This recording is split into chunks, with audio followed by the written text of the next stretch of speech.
اور جا کر اپنے رب کی بڑائی کو بیان کریں۔ تو حضور علیہ الصلوۃ والسلام نے اہل مکہ کو جمع کیا اور ان سے ارشاد فرمایا، میں نے تمہارے اندر 40 سال گزارے ہیں، بتاؤ تم نے مجھے کیسا پایا؟ تو اہل مکہ نے کیا کہا؟ آپ شریف ہیں، آپ امانت دار ہیں، آپ حیادار ہیں۔ علماء کرام فرماتے ہیں کہ حضور پاک صلی اللہ علیہ وسلم کی آنکھوں میں ایسا حیا تھا کہ عرب کی کنواری نوجوان لڑکی کی آنکھوں میں ایسا حیا نہیں تھا جیسا حضور صلی اللہ علیہ وسلم کی آنکھوں میں حیا تھا۔ تو کیا ارشاد فرمایا؟ یا ایھا الناس قولوا لا الہ الا اللہ تفلحون۔ اے دنیا بھر کے انسان، سامنے بیٹھے ہوئے ہیں مکے والے، پکارا قیامت تک کے آخری انسان کو۔ کیوں؟ حضور علیہ الصلوۃ والسلام پورے عالم کے لیے نبی بن کر تشریف لائے، ساری دنیا کے انسانوں اور جنات کی طرف نبی بنا کر تشریف لائے، اور قیامت تک کے زمانے کے لیے نبی بنا کر بھیجے گئے۔ وہ میدان محنت ساری دنیا، تو پہلے ہی دن پوری کی پوری انسانیت کو لی۔ تو حضور علیہ الصلوۃ والسلام نے امت بنائی، امت کی محنت کی۔ ایک ہے قوم، قوم ہے پھول، اور ایک ہے امت، امت ہے گلدستہ۔ بہت سارے پھول مل کر پھر گلدستہ بنتا ہے، ایک پھول سے گلدستہ نہیں بنتا۔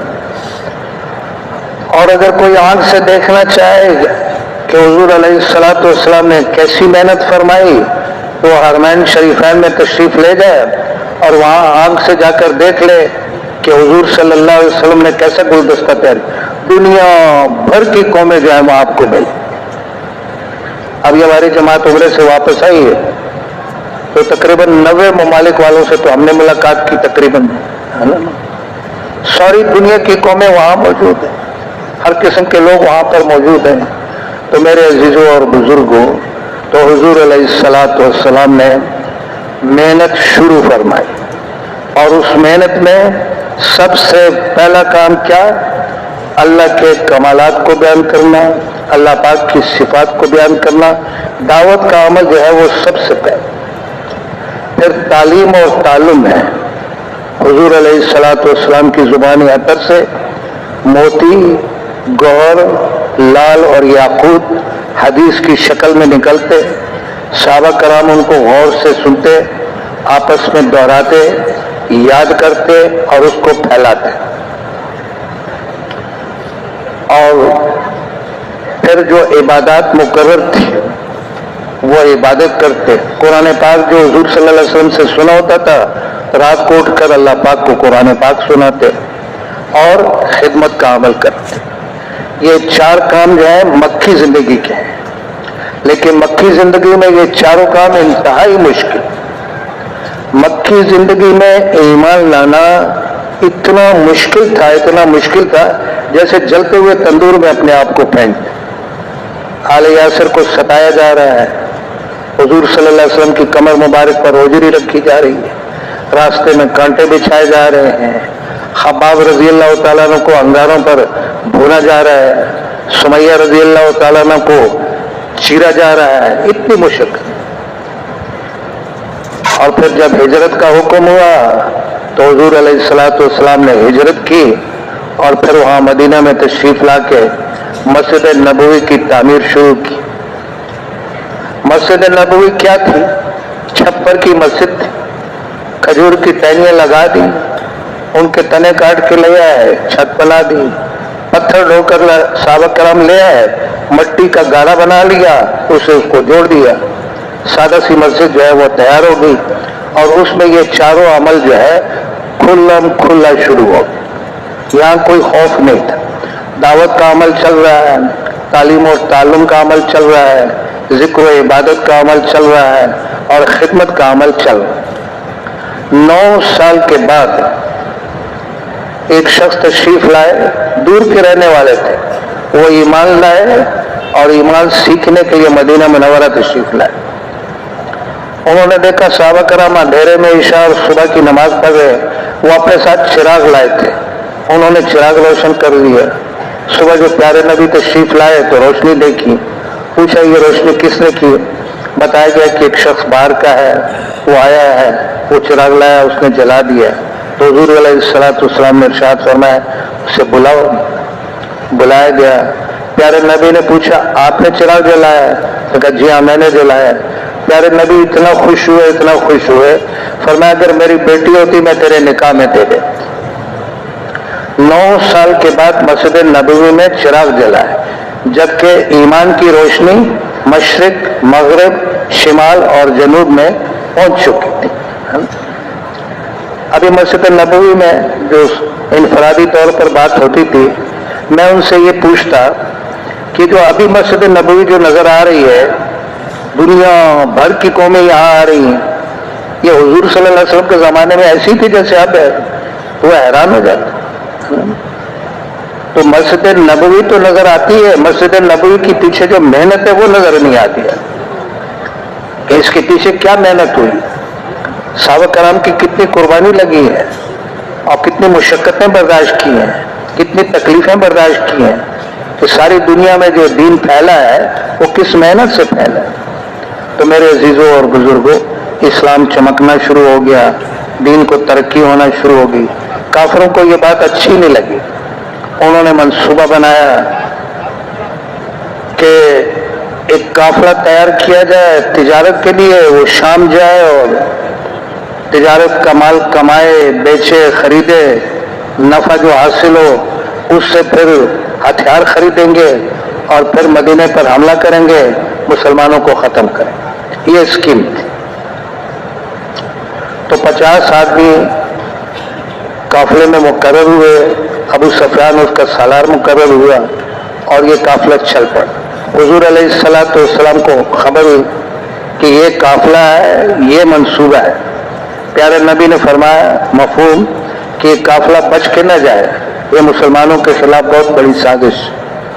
صحابہ کرام نے عرض کیا کہ بالکل ہم تیار ہیں. وہاں ابو سفیان کو پتہ چل گیا کہ صحابہ کرام ہمارا راستہ روک کے کھڑے ہیں. اس نے ایک مکار, دغاباز, دھوکے باز شخص کو تیار کیا کہ جا کے مکے والوں کو خبر دو کہ ہمارے قافلے کو خطرہ ہے.